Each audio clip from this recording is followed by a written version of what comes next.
میرے نبی پاک علیہ السلام نے فرمایا ایک بندہ گنجا تھا، کوئی شے نہیں تھی، سر پہ بال بھی نہیں تھے، رویا کرتا۔ اللہ تعالیٰ نے فرشتے کو بھیجا، تجھے کیا چاہیے؟ تو کہنے لگا بال آ جائیں اور تھوڑا مال آ جائے۔ فرشتے نے ہاتھ پھیرا تو بال بھی آ گئے تو بکریاں بھی آ گئیں، لائنیں لگ گئیں، مال ہی مال ہو گئے۔ دوسرے کے پاس گیا، وہ کوڑا تھا، اس کو جا کے کہا کیا چاہیے؟ کہنے لگا شفا ہو جائے اور کچھ اللہ تعالیٰ آسانی کر دے۔ شفا بھی ہو گئی، گائیں بھی دے دی، بھینسیں بھی دے دی، مال ہی مال ہو گئی۔ پھر ایک کے پاس گیا، وہ اندھا تھا، تجھے کیا چاہیے؟ اس نے کہا آنکھیں مل لیں اور کچھ ساتھ اللہ مال دے دے۔ اونٹ ہی اونٹ ہو گئے۔ جب بڑا نواز دیا تو پھر مالک نے امتحان لینے کا ارادہ کیا، یاری تیری سونا ہے پر آزمائشاں بھی تیریاں اگ، آزمائشاں تیریاں، صحیح کہہ رہا ہوں، آزمائشاں تیریاں، یاری تیری سونا ہے پر آزمائشاں تیریاں، اے سونا پرکھیا جامدائی پہلو نال لگاں دے لگ۔ اللہ نے فرمایا آزمائش کرو۔ سب سے پہلے گنجے کے پاس آئے، اسے کہا اللہ کے رستے میں کچھ دیکھنے لگا، میرے خرچے ہی بڑے، دیکھو تو صحیح کتنی مشکل میں وقت گزارتا ہوں، حال ہی کوئی نہیں۔ تو اس نے کہا میں نے تو سنا ہے تو گنجا اور بھوکا ننگا تھا۔ کہنے لگا میں تو جدی پشتی رئیس اعظم ہوں، تجھے کس پاگل نے کہا ہے بھاگ جا؟ اس نے کہا اچھا جیسے تو تھا ویسے ہی ہو جائے۔ کھیت کھلیان اجڑ گئے، پھر سے گنجا ہو گیا۔ حضور علیہ السلام فرمانے لگے، پھر وہ اس کے پاس گیا جو کوڑا تھا، اسے کہا کچھ دے۔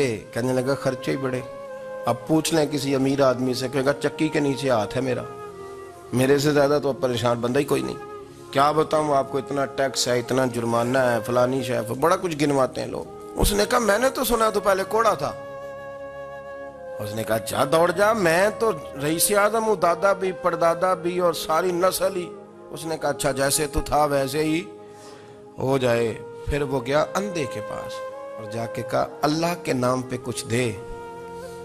تو کہنے لگا رب کے نام پہ؟ یہ کھڑے ہیں اونٹ، جتنے تیرے دل کرے لے جا۔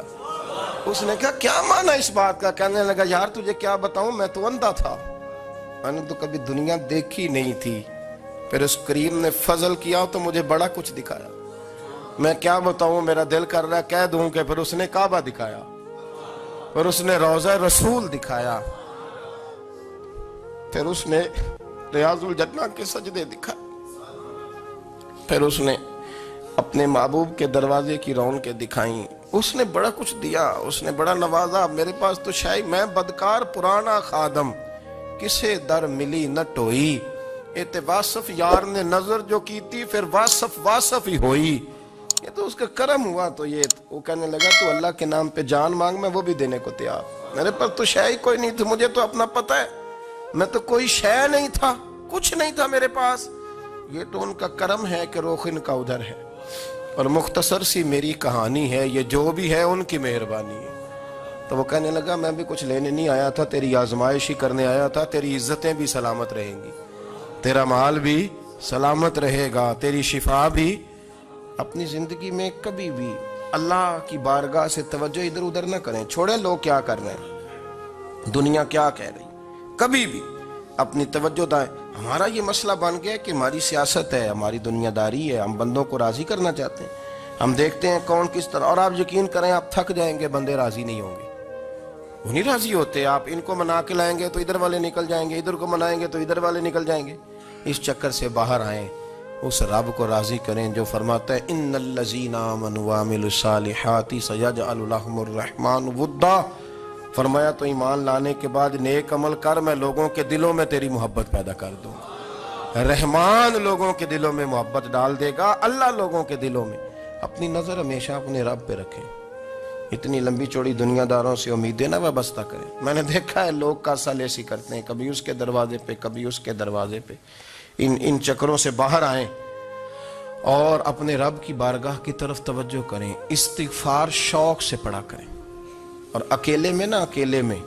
رئیس المتکلمین مولانا نقی علی خان صاحب رحمۃ اللہ نے لکھا ہے کہ فرعون 500 سال حکومت کر گیا، فرماتے اصل وجہ یہ تھی کہ دنیا جب سو جاتی تھی نا تو اوپر چادر لے کے تو مسلح پہ بیٹھ جاتا تھا اور ہاتھ باندھ کے کہتا تھا رب تو ہی ہے، میرا پردہ نہ کھولنا، مالک تو ہی ہے، کرم نوازی کرنا، میری پکڑ نہ کرنا۔ وہ بے ایمان ہو کے اگر 500 سال ہاتھ باندھے تو گزارا کر لیتا ہے، تو ایماندار ہے، پر مسئلہ یہ ہے کہ تو رات کو بکل مار کے ہاتھ نہیں نہ باندھتا، تو منت نہیں کرتا، تو استغفار نہیں کرتا۔ توبہ کریں تو بچے رہیں، وہ اتنی لمبی حکومت کر گیا چونکہ رات کو کہتا تھا مالک رب تو ہی ہے، لیکن مہربانی فرما میری پکڑ نہ فرمایا تو اللہ نے تو اس کو مہلت دے دی۔ کافروں کو آج بھی مہلت دی ہوئی نہیں رب نے۔ بڑے بڑے فقیروں کو مالدار ہوتے دیکھا، بڑے بڑے مالداروں کو فقیر ہوتے دیکھا۔ ام ربیعہ کہا کرتی تھی، بڑی نیک عورت تھی، وہ کہتی ہیں میں بڑے امیر آدمی کی بیوی تھی، اپنے شوہر کے ساتھ چھت پہ بیٹھی تھی تو نیچے فقیر مانگنے والا آیا، اس نے بڑے درد سے صدا کی تو میں نے اپنے شوہر سے کہا کچھ دے دیں، کہا دفع کر، ان لوگوں نے دھندا بنایا ہوا ہے۔ کہتی میں میکے سے بھی بڑا مال لے کے آئی تھی، میرے ماں باپ بڑے امیر تھے تو میں نے چوری اپنے خامد سے نظر بچا کے باتھ روم جانے کے بہانے گئی اور نیچے جا کے 5 دینار میں نے اس فقیر کی ہتھیلی پہ رکھے۔ کہتے اس نے 5 دینار دیکھے، پھر میری طرف دیکھا تو میں نے اس کی آنکھوں میں آنسو چمکتے دیکھے۔ کہنے لگے بی بی رب تیرا بھلا کرے، میں 3 دنوں کا بھوکا ہوں۔ کہ وہ چلا گیا، میں گھر آ گئی، باہر آئی تو میرا شوہر کہنے لگا اب اتنی تو تیز ہو گئی ہے اور تو اتنی خود مختار ہو گئی ہے، میرے بغیر پوچھے مال خرچ کرے گی، جا تجھے 3 طلاقیں۔ کہتی میں وزادار باپ کی بیٹی تھی، طلاق لے کے گھر آئی تو میرا باپ ٹوٹ گیا، چارپائی پہ چلا گیا، اوہو یہ کیا بن گیا۔ کہتی بڑی تکلیف رہی، 1-2 سال کے بعد میرے ابا نے میری شادی کر دی۔ اب جس شوہر کے پاس گئی وہ بڑا نیک تھا، پرہیزگار تھا، اللہ نے بہترین صلہ دیا۔ کہتی چھت پہ بیٹھی تھی، دروازے پہ فقیر آیا تو میں نے شوہر سے کہا کچھ دے دوں؟ کہنے لگا 5 نہ دینا، 15 دینا، 20 دینا، میں فقیر ہوں، میں نے فقر سے دولت دیکھی ہے، اسے خالی نہ لوٹانا۔ کہتی ہے کہ میں نیچے گئی اور جب میں نے اس کی طرف دینار بڑھائے تو میری چیخ نکلی، پیسے پھینک کے میں بے ہوش ہو کے گری، میرا شوہر نے آ کے اٹھایا، اندر لے گیا، پانی منہ پہ چھڑکا، کہنے لگا تجھے کیا ہوا؟ کہنے لگی یہ جو مانگنے آیا یہ میرا پہلا شوہر تھا، وہی تھا جو کہتا تھا کہ تو 5 دینار دے آئیے جا، تجھے 3 طلاق۔ معین الملت والدین، عطائے رسول، ہند الولی، غریب نواز، خواجہ معین الدین چشتی، حضرت خواجہ اجمیر، شاہ اجمیر، شاہ اجمیر، والی ہندوستان۔ آخری عمر میں سارا دن روتے گزر جاتا، ساری رات روتے گزر جاتی، ذرا سی کوئی بات کرتا تو رو پڑتے، آنکھیں آنسوں سے بھری رہتی۔ کئی دفعہ اپنے بھی پریشان ہو جاتے ہیں کہ یار تو ایک بات کی جان ہی نہیں چھوڑ رہا۔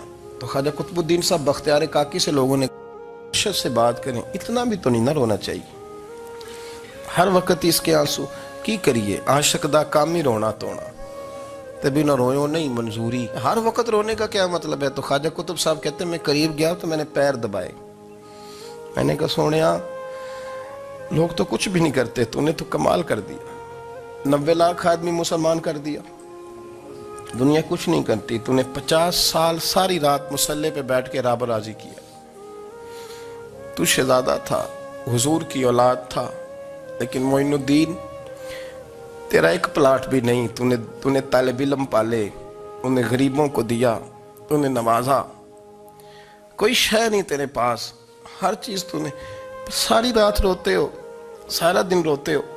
خواجہ قطب الدین صاحب کہتے ہیں میں نے جب عرض کیا تو خواجہ صاحب مجھے گلے لگا لی، چیخ مار کے روئے، کہنے لگے قطب الدین پتر داڑھی سفید ہو گئی، جانے کا وقت آ گیا، جو تو نے نیکیاں گنوائی ہیں وہ ہیں صحیح میرے پاس، پر یار کی بارگاہ میں پیش کرنے کے قابل ایک بھی نہیں، ایک بھی نہیں۔ تو بارگاہ تو دیکھ کتنی بڑی ہے، رسول کریم کی بارگاہ میں پیش کرنے کے قابل ان میں سے ایک بھی نہیں، تو آستانہ دیکھ کتنا بڑا ہے، کیا پیش کروں گا، کیا عرض کروں گا حضور کی بارگاہ میں، کس طرح۔ وہ یار جو بڑے تھے وہ تو ڈرے ہوئے تھے، سہمے ہوئے تھے، وہ تو بڑی بڑی آزمائش میں تھے، لیکن میرا اور آپ کا رٹا 2 نمازیں پڑھ کے 6 نمازوں کا دعویٰ کرنا اور لمبی چوڑی کہانیاں بنانا اور اپنے منہ سے اپنی تعریفیں کرنا، اس سے تھوڑا باہر آئیں۔ رزق بھی میرا اللہ ہی دیتا ہے، علم بھی اللہ دیتا ہے، رزق بھی۔ حضرت سیدنا امام اعظم ابو حنیفہ رحمۃ اللہ تعالیٰ علیہ کے ساتھ ایک شخص کہتا میں نے نماز پڑھی تو عشاء کی نماز تھی، یہ جو لوگ بڑے ہوتے ہیں جن کے پیار کرنے والے بڑے ہوتے ہیں، ان کے گرد خوف بھی بڑا ہی ہوتا ہے، انہیں بڑا ڈر لگتا ہے، بڑی بعض اوقات آزمائش ہوتی ہے۔ عشاء کی نماز کہتے پڑھی تو امام صاحب نے عشاء کی نماز میں تلاوت کی آیتیں فَمَن يَعْمَلْ مِثْقَالَ ذَرَّةٍ خَيْرًا يَرَهُ وَمَن يَعْمَلْ مِثْقَالَ ذَرَّةٍ شَرًّا يَرَهُ، فرمایا جو ذرہ برابر خیر کرے گا وہ بھی قیامت میں دیکھے گا، اور جو ذرہ برابر شر کرے گا وہ بھی قیامت میں اس شر کو دیکھے گا اس کے سامنے آئے گا. تو وہ شخص کہتا ہے کہ سارے لوگ نماز پڑھ کے چلے گئے تو امام صاحب رحمۃ اللہ علیہ نے اپنی داڑھی پکڑی رو رہے ہیں. کہتے ہیں وہ ذرہ برابر نیکی کا بدلہ دینے والے، وہ ذرہ برابر شر پہ سزا دینے والے میری سفید داڑھی کو دیکھ. مالک میرے ذرے ذرے سامنے نہ لانا، لوگ تو میری بڑی قدر کرتے ہیں دنیا، میں تو بڑا پہچانا جاتا ہوں، لوگ تو میری راہوں میں پھول لیے کھڑے ہوتے ہیں، مجھے بڑا نوازتے ہیں. قیامت میں رسوا نہ کر دینا، میرے لیے مشکل ہو جائے گی. وہ کہتے ہیں میں نے امام صاحب کا درد دیکھا، مجھے کوئی کام تھا تو میں چلا گیا. میں نے کہا کہ وہ اس وقت اللہ کے حضور حاضر ہیں تو میں دوبارہ آؤں گا.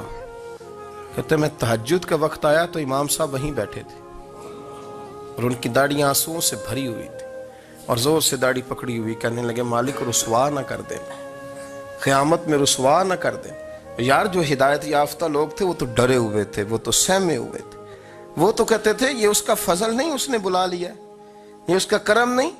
حضرت باعزید بستامی کسی کافر کو دیکھتا تو رو پڑتے، کہتے مالک تو کتنا کریم ہے، یہ بے ایمان رہ گیا، تو نے اپنے فضل سے مجھے اپنے نبی کا غلام بنا لیا.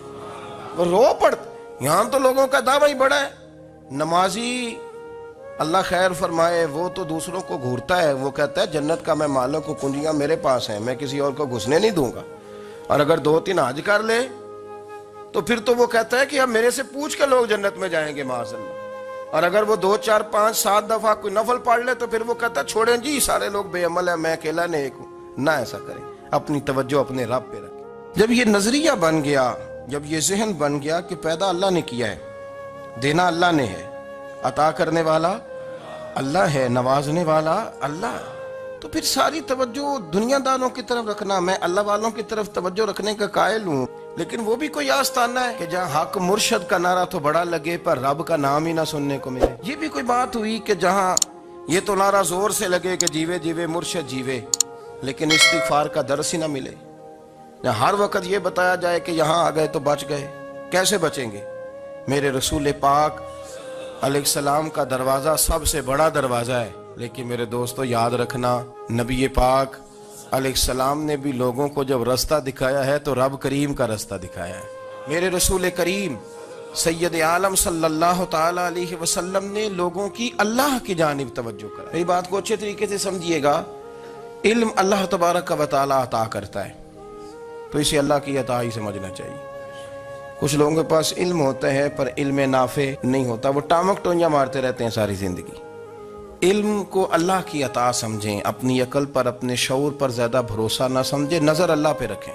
حضرت مولا علی شیر خدا کرم اللہ تعالی وجہہ الکریم سے کسی نے پوچھا تھا بڑا عالم کون ہوتا ہے؟ ہمارے ہاں تو اب وہ والے عالم پائے جاتے ہیں نا اللہ ماشاءاللہ، جو ممبر پہ بیٹھتے ہیں تو دعوے ہی دعوے، اس طرح کے عالم ہمارے ہاں پائے جاتے ہیں. وہ ہر بات میں دعویٰ کرتے ہیں. یہ مزاج علماء کا نہیں. حضرت علی المرتضیٰ سے کسی نے پوچھا بڑا عالم کون ہوتا ہے؟ فرمایا بڑا عالم وہ ہوتا ہے کہ جسے مسئلے کا پتہ نہ ہو تو وہ کہہ دے مجھے نہیں پتا، میں پتہ کر کے بتاؤں گا، غلط بات بیان نہ کرے. امام مالک سے کسی نے کوئی مسئلہ پوچھا تو آپ فرمانے لگے مجھے اس سوال کا جواب نہیں آتا. وہ کہنے لگا آپ اتنے بڑے امام ہیں تو اس سوال کا جواب نہیں آتا. آپ فرمانے لگے اگر مجھے ہر سوال کا جواب آتا پھر تو میں خدا ہوتا. مجھے تو اتنا آتا ہے جتنا میرے رب نے مجھے عطا کر دیا ہے. اپنی نظر اللہ پہ رکھیں. نکل آئیں اس معمے سے باہر کہ میں کوئی بلا ہوں، مجھے بڑا پتہ ہے، میرے پاس 6 ڈگریاں ہیں، مجھے 10 جگہ پہ تدریس کا شغف حاصل ہے. اس سے نکلیں باہر. قرآن مجید دیکھیے گا اللہ تعالیٰ نے ارادہ قدرت فرمایا کہ میں حضرت آدم کو بناؤں گا. پھر بنانے کے بعد فرمایا فرشتوں سجدہ کرو آدم کو. سب نے سجدہ کیا الا ابلیس ابا واستکبر وکان من الکافرین، سوائے ابلیس کے، اس نے انکار بھی کیا، تکبر بھی کیا اور کافروں میں سے ہو گیا. تو یہ جب اللہ تعالیٰ نے سجدہ کرایا تو کیسے کرایا؟ اللہ تبارک و تعالیٰ نے نا حضرت آدم کو علم سکھایا خود. وعلم آدم الاسماء کلہا. خود اللہ فرماتا کہ میں نے جناب آدم علیہ السلام کو تمام اشیاء کے نام سکھائے. تو وہ چیزیں پھر میں نے نا اللہ فرماتے میں نے فرشتوں پہ پیش کی. میں نے کہا کہ بتاؤ ان کے نام کیا ہے. تو فرشتوں نے جو جواب دیا وہ سمجھنے والا ہے. اللہ نے چونکہ خود علم سکھایا تھا حضرت آدم کو لیکن فرشتوں کو نہیں سکھایا تھا. تو اللہ کریم نے فرمایا فرشتوں اب یہ بتاؤ ان چیزوں کے نام کیا ہیں. تو فرشتے کیا کہتے ہیں؟ فرشتے عرض کرتے ہیں قالوا سبحانک لا علم لنا. آپ کبھی یقین کریں اس چیز کی لذت لیں تو مزہ آ جائے. کہا قالوا سبحانک، کہنے لگے تو پاک ہے۔ آدم علیہ السلام کو نام سکھا لیے، پھر فرشتوں کے سامنے وہ چیزیں پیش کر کے کہا ان چیزوں کے نام بتاؤ، تو فرشتے کیا کہتے ہیں؟ کہتے ہیں قالوا سبحانک، تو پاک ہے، لا علم لنا، ہمارے پاس کوئی علم نہیں، الا ما علمتنا، ہمیں تو اتنا پتہ ہے جتنا تو نے ہمیں سکھا دیا۔ اور یہ کیوں تو نے ہمیں جتنا سکھایا اتنا پتہ ہے؟ فرشتے یہ نہیں کہتے یا اللہ تو زیادہ سکھا، آدم کو دیا تو ہمیں بھی دے، یہ نہیں فرمایا، فرمایا انکا انت العلیم الحکیم، اے اللہ تو علم والا بھی ہے اور حکمت والا بھی ہے، تجھے پتہ ہے کس کو کتنا دینا ہے، جتنا تو نے مناسب سمجھا جناب آدم کو دیا، اور جتنا تو نے بہتر سمجھا وہ تو نے ہمیں عطا فرمایا۔ میرے عزیز، علم اگر آپ کے پاس ہے تو اس کو اللہ کی عطا سمجھیں۔ ہمارے ہاں بہت سارے لوگ بن کے بیٹھ جاتے ہیں، میں اکثر کہتا ہوں کہ پھر وہ دعوے کرتے ہیں میرے علاقے والے جاہل ہیں، میرے شہر والے جاہل ہیں، میرے خاندان والے پڑھے نہیں۔ یہ آپ کا دعویٰ ہے، یہ آپ کو خراب کر دے گا۔ ہم نے بہت سارے ایسے لوگ دیکھے جو بہت بڑے عالم تھے، لیکن اللہ جب لینے پہ آیا تو عقل ہی لے گیا، شعور ہی چلا گیا، حافظے ختم ہو گئے۔ آپ دیکھتے ہیں بڑھاپے میں کچھ لوگ ایسے ہوتے ہیں کہ جن کو یہ بھی یاد نہیں رہتا کہ میرا نام کیا ہے، میں کہاں ہوں، مجھے کدھر جانا ہے۔ تو اس وقت سے اللہ کی پناہ مانگیں اور اپنی نظر اپنے رب کریم کی جانب رکھیں۔ علم کے بعد ایک چیز آتی ہے جس کا نام ہے ہدایت، جس کا نام ہے تقوی، جس کا نام ہے پرہیزگاری، جس کا نام ہے عمل، عبادت، ریاضت۔ یہ بھی اسی وقت ہی نصیب ہوتی ہے جب میرا رب کریم نصیب فرما دیتا ہے۔ ہم نے نا نیکی کا اپنا اپنا سٹیٹس بنا لیا ہے، اپنا اپنا معیار بنا لیا ہے۔ کچھ لوگ کہتے ہیں کہ جناب مسجد میں سیمٹ کا توڑا دینے سے بہتر ہے کسی غریب کو آٹے کا تھیلا دے دو۔ اب اس نے اپنا مزاج بنا لیا نا نیکی کا، اس نے اپنا سٹیٹس بنا لیا۔ میرا یہ سوال ہے کہ نبی پاک صلی اللہ تعالیٰ علیہ وسلم جب مدینہ شریف آئے تھے تو حضور نے سب سے پہلے غریبوں میں آٹا تقسیم کیا تھا کہ سب سے پہلے مسجد بنائی تھی؟ کیا عجیب لوگوں کا رنگ ہے، اپنی مرضی کی ہدایت، اپنی مرضی کا تقوی، اپنی مرضی کا معیار۔ مسجد کوئی بڑا چھوٹا خطیب بھی میری طرح کا ہو نا، تو وہ مسجد میں بیٹھ کے جب نبی پاک کی بات کرتا ہے تو کہتا ہے میرے رسول پاک غریبوں کا سہارا بن کے آئے۔ وہ غریبوں کی بات کرتا ہے، مسکینوں کی، لاچاروں کی، کمزوروں کی بات۔ تو مسجد ہی تو وہ ادارہ ہے جہاں سے غریبوں کی بات ہو رہی۔ تو اب لوگوں نے غریب کو اور مسجد کو لڑانا شروع کر دیا، اس کو لڑاؤ کہ مسجد میں پیسے دینے سے بہتر ہے آپ غریب کو آٹے کا تھیلا دے دیں۔ آپ یہ کیوں نہیں کہتے کہ مسجد میں بھی آپ توڑا دیں ایک سیمٹ کا اور ساتھ غریب کو بھی خدمت کریں؟ یہ کیوں نہیں تقویٰ؟ اپنی اپنی مرضی کا مزاج، اپنی اپنی۔ کچھ لوگ کہتے ہیں چھوڑو جی، ساری زندگی انسان نماز پڑھتا رہے اور پھر گالیاں بھی دیتا رہے، بندہ داڑھی بھی رکھ لے اور جھوٹ بولنا بھی نہ چھوڑے۔ تو یہ آپ نے اپنے پاس سے تقوی کا معیار بنایا۔ گالی دینے کا گناہ ہے اور داڑھی رکھنے کا ثواب ہے۔ تو اگر آپ داڑھی رکھے ہوئے ہیں اور آپ کوئی غلطی کر رہے ہیں تو اس سے آپ کی داڑھی کا ثواب ختم ہے۔ آپ کوئی غلطی کر رہے ہیں، داڑھی کا ثواب اس سے ختم ہے، وہ اپنی جگہ پہ قائم ہے چیز۔ اپنی مرضی کا کیوں تقوی کا معیار بناتے ہیں؟ تقوی کا مزاج اپنی مرضی کا نہ بناؤ۔ اللہ کی بارگاہ سے دعا مانگو کہ یا اللہ ہمیں ہدایت کا نور عطا فرما، اللہ تو ہمیں رستہ دکھا، تو بتا کہ ہدایت کیا ہے۔ تو رب فرماتا ہے اللہ ولی الذین آمنوا، اللہ مومنوں کا مددگار ہے، یخرجہم من الظلمات الی النور، وہ انہیں اندھیروں سے نکالتا ہے اور نور کی طرف روشنی عطا فرماتا ہے۔